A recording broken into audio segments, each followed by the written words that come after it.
আসসালামু আলাইকুম প্রিয় দর্শক, আমরা যখন বিভিন্ন বিষয় নিয়ে আলাপ করি, টক শোতে কথা বলি, অথবা আমার এই ইউটিউব কন্টেন্টে যখন কথা বলি, অথবা যখন আপনারা কথা বলেন, আমরা রাজনীতি নিয়ে কথা বলি, দেশ নিয়ে কথা বলি, ডক্টর ইউনূসকে নিয়ে কথা বলি, হাসিনাকে নিয়ে কথা বলি, ট্রাম্পকে নিয়ে কথা বলি, বড় বড় সব ঘটনা, তাই না? ছোট ছোট ঘটনা থেকে আমরা কিন্তু মাথা ঘামাই না। আমি আজকে একটু ছোট ঘটনা নিয়ে কথা বলবো। তবে যে ছোট ঘটনা নিয়ে আমি কথা বলতে চাই সেটা হলো এই কুমিল্লার নাঙ্গলকোটে একটা ঘটনা। তবে সেটা বলার আগে আমি একটু পেছনে ফিরতে চাই। প্রায় 5 বছর পেছনে ফিরবো আমি। 5 বছর আগে 2020 সালে ভালুকা, ময়মনসিংহের ভালুকা নামে একটা উপজেলা আছে, সেই ভালুকার একটা ঘটনা আগে একটু বলে নিই। 2020 সালের 20শে জুন এই ময়মনসিংহের ভালুকা উপজেলার একটা ছেলে, কিশোর একটা ছেলে, ক্লাস 9-এ পড়তো, তার বয়স মাত্র 15 বছর, তার নাম মোহাম্মদ ইমন। সে ফেসবুকে কিছু একটা লিখেছিল এবং সেই লেখার কারণে তার বিরুদ্ধে একটা মামলা হয় এবং সেই মামলায় তাকে গ্রেপ্তার করা হয়। পুলিশ গভীর রাতে যে তাকে গ্রেপ্তার করে। সেটা গরিব ঘরে ছিল, খুব গরিব, এবং সে লেখাপড়ার পাশাপাশি রাজমিস্ত্রিরও কাজ করত। কিন্তু তার লেখাপড়ার খুব আগ্রহ, খুব উৎসাহ, এই জন্য সে রাজমিস্ত্রির কাজের পাশাপাশি স্কুলে যেয়ে পড়াশোনা করতো এবং ক্লাস 9-এ সে পড়তো। এবং তাকে যখন ধরে নেওয়া হয়, আদালত তাকে কাশিমপুর যে কিশোর সংশোধনী কেন্দ্র সেখানে পাঠিয়ে দেয়। ওখানে সে 2 বছর থাকে, তারপরে সে তার এলাকায় ফিরে। এই ঘটনা যখন ঘটে তখন আমি একাধিক জায়গায়, আমার একাধিক লেখায় এবং একাধিক টেলিভিশন টক শোতে আমি বলেছিলাম যে এই যে বাচ্চা একটা ছেলে যে ক্লাস 9-এ পড়ে, তার একটা লেখায় তৎকালীন প্রধানমন্ত্রীর কী এমন ক্ষতি হয়েছিল? প্রধানমন্ত্রীর কি আসন হেরে গিয়েছিল? ওনার কি ক্ষমতা চলে যাওয়ার উপক্রম হয়েছিল? একটা কিশোর ছেলে কি বলেছে না বলেছে তার জন্য তাকে জেলে যেতে হলো। এবং এই যে জেলে গেল, যখন সে জেল থেকে বের হলো তখন কি সে আগের ছেলেটার সে থাকলো? সে কি তার ক্লাসে আগের মতো করে যেতে পারবে? তার সহপাঠীরা কি তাকে আগের মতো করে গ্রহণ করবে? মানে একটা জীবন আপনি কিন্তু ধ্বংস করে দিলেন। আমি পরে অনেক দিন চেষ্টা করেছি উনি আসলে কী বলেছে এটা জানার জন্য। আমি ওখানকার স্থানীয় যারা প্রতিনিধি আছে, বিভিন্ন পত্রিকা, আমার যারা পরিচিত আছে, তাদের সঙ্গে যোগাযোগ করেছি এবং সবশেষে যেটা জানতে পেরেছি, যে কারণে মানে তার বিরুদ্ধে এত ক্ষিপ্ত, পুরো পত্রিকা কিন্তু লেখে নাই প্রথমে যে সে কী বলেছিল, কী তার অপরাধ ছিল, ফেসবুকে সে কী লিখেছিল যাতে নাকি প্রধানমন্ত্রীর বিরাট মান সম্মান চলে গিয়েছিল।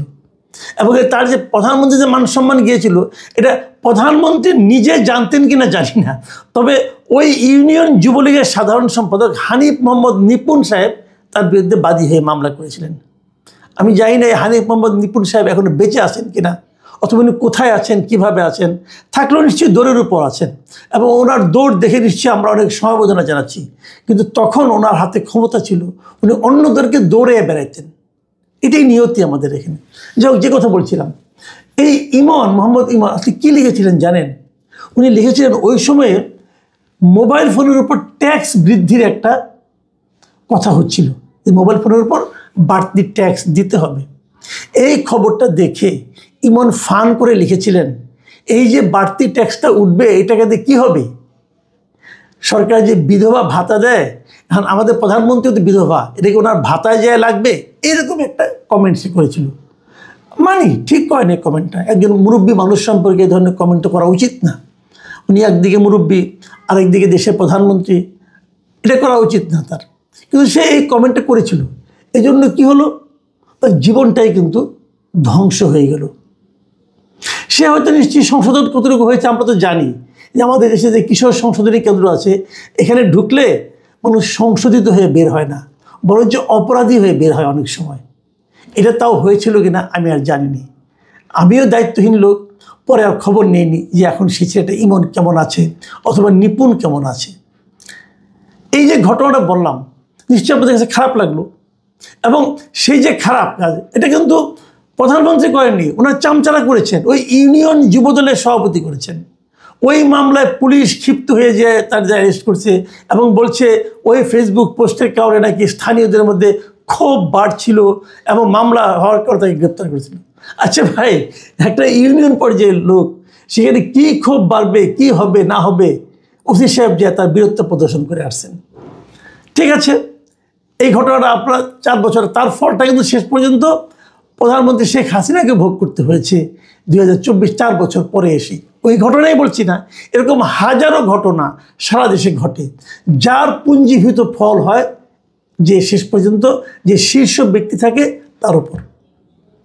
তো এত বছর পরে এই ঘটনাটা বললাম কেন সেটা বলি এখন। কুমিল্লার নাঙ্গলকোটে এবার কি হয়েছে, এই উপজেলার ঢালুয়া বহুমুখী উচ্চ বিদ্যালয়ের 8ম শ্রেণীর একজন শিক্ষার্থী, তার নাম ইমরান হোসেন মিয়া। সেখানে ক্লাস 8-এ পড়ে, বুঝতেই পারছেন 8ম শ্রেণী যেহেতু বললাম। এই ইমরান হোসেন মিয়ার বয়স হলো 15 বছর। হঠাৎ করে 2 দিন আগে গভীর রাত্রে তার বাড়িতে ঘেরাও দিয়ে, পুলিশ ঘেরাও দিয়ে তাকে গ্রেপ্তার করে নিয়ে যায়। কী অপরাধ? সে নাকি ছাত্রলীগ করে। পুলিশের সন্দেহ সে ছাত্রলীগ কর্মী। এবং বৃহস্পতিবার, মানে আজকে তার হলো পরীক্ষা, তার আজকে থেকে পরীক্ষা শুরু হচ্ছে, ফাইনাল পরীক্ষা। সে পরীক্ষা অংশ নিতে পারবে না, কারণ সে এখন জেলে। তাকে ওই সংশোধনী কেন্দ্রে পাঠিয়ে দেওয়া হয়েছে, সে পরীক্ষা অংশ নিতে পারছে না। আপনারা ভাবুন, হয়তো কিছুদিন পরে 7 মাস 8 মাস পরে সে মুক্তি পেয়ে যাবে, তাকে সংশোধন করা হবে। এই ছেলেটা কি তার স্কুলে আবার আগের মতো করে ফিরতে পারবে? কি তার অপরাধ? সে নিজেও জানে না তার কি অপরাধ। সে কোনোদিন মিছিল মিটিং কিচ্ছু করেনি বলে তার ফ্যামিলি এবং তার পরিবার, তার স্কুল থেকে দাবি করা হচ্ছে যে এই ছেলেটা কোনো পলিটিক্স করে না। তাহলে পুলিশ তাকে ধরলো কেন? পুলিশ ধরেছে এই কারণে যে শেখ হাসিনার মামলার যে রায়টা হলো 17 তারিখে, সেই রায় উপলক্ষে নাকি ওখানে ছাত্রলীগেরা নাকি একটা ঝটিকা মিছিল করেছে, আওয়ামী লীগ, ছাত্রলীগ, যুবলীগেরা মিলে। এবং যাদেরকে গ্রেপ্তার করেছে তাদের একজন নাকি বলেছে যে এই ইমরান হোসেন এও তাদের সঙ্গে ছিল। ওই একজনের বলার উপর ভিত্তি করে তাকে নিয়ে পুলিশ গ্রেপ্তার করে দিয়েছে, তার বিরুদ্ধে সন্ত্রাস বিরোধী আইনে মামলা করে দিয়েছে। ভাবুন একবার। এবং আমি ওখানে যতটুকু জেনেছি, মূল ঘটনা হলো এই ঘটনাকে কেন্দ্র করে, এই যে শেখ হাসিনার বিরুদ্ধে যে মামলার রায়টা, এটাকে কেন্দ্র করে প্রত্যেক থানায় বিভিন্ন জায়গায় নাকি এরকম একটা কোটা করে দেওয়া হয়েছিল যে তোমাদেরকে 50 জন অথবা 60 জনকে গ্রেপ্তার করতে হবে। গ্রেপ্তার করলে ওখানে একটা এরকম একটা আবহাওয়া সৃষ্টি হবে, মানুষের মধ্যে একটা ভয় ঢুকবে, একটা ভয়ের একটা রাজনীতি, ভয়ের একটা আবহাওয়া তৈরির দায়িত্ব দেওয়া হয়েছিল পুলিশকে। এবং সেই ভয়ের আবহাওয়া তৈরির জন্য এই বাচ্চা ছেলেটাকে গ্রেপ্তার করা হয়েছে।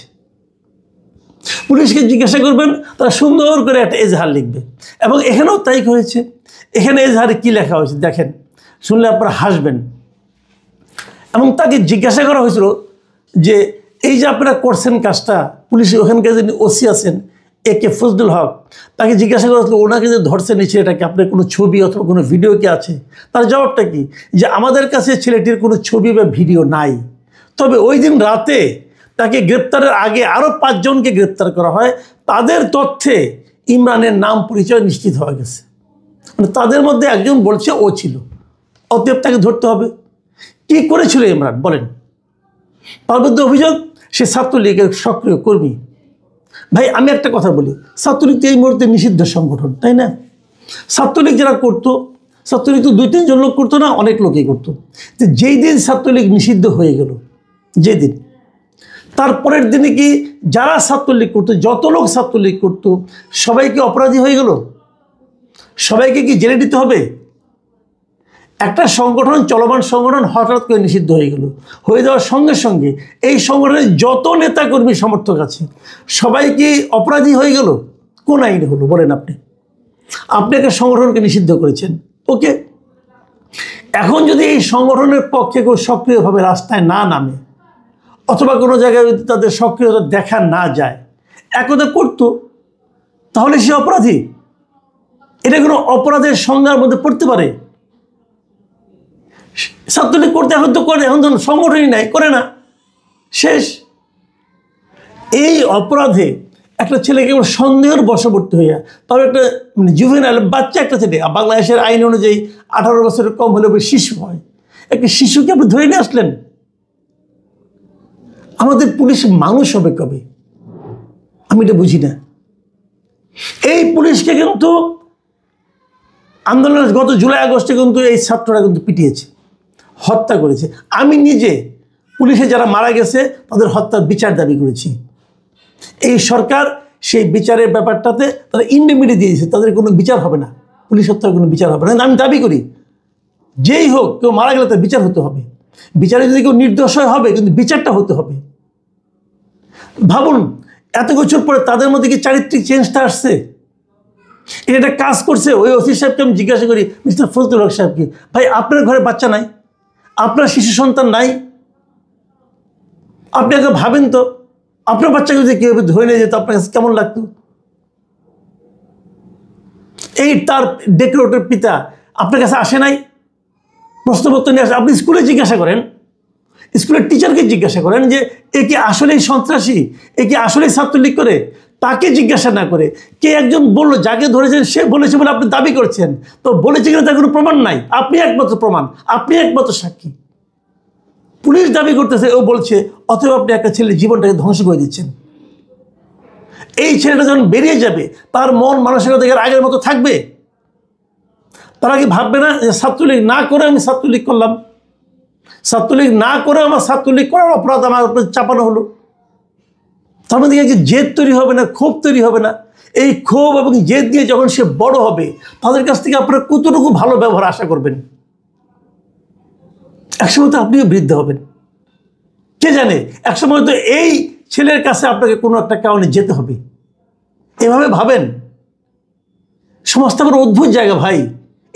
এই সমাজ একসময় প্রত্যেকটাই, আজ যে বলশালী সে একদিন দুর্বল হয়, তাকে একদিন ওই লোকের কাছে যেতে হয় যে তার দ্বারা একদিন ক্ষতিগ্রস্ত হয়েছিল। এটা প্রকৃতির নিয়ম। খুব দুঃখজনক, খুব হতাশাব্যঞ্জক।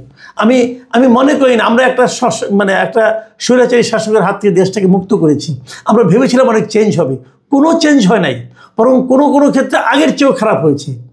আগে যেটা বলেছিলাম ভালো ঘরের ছেলেটা, সে তো একটা স্ট্যাটাস লিখেছিল, ভুল করেও লিখেছিল, এ তো কিছু করলেও না, জানলেও না, বুঝলেও না, ঘরে মা বাবার সঙ্গে শুয়েছিল, তাকে আপনি ধরে নিয়ে গেলেন।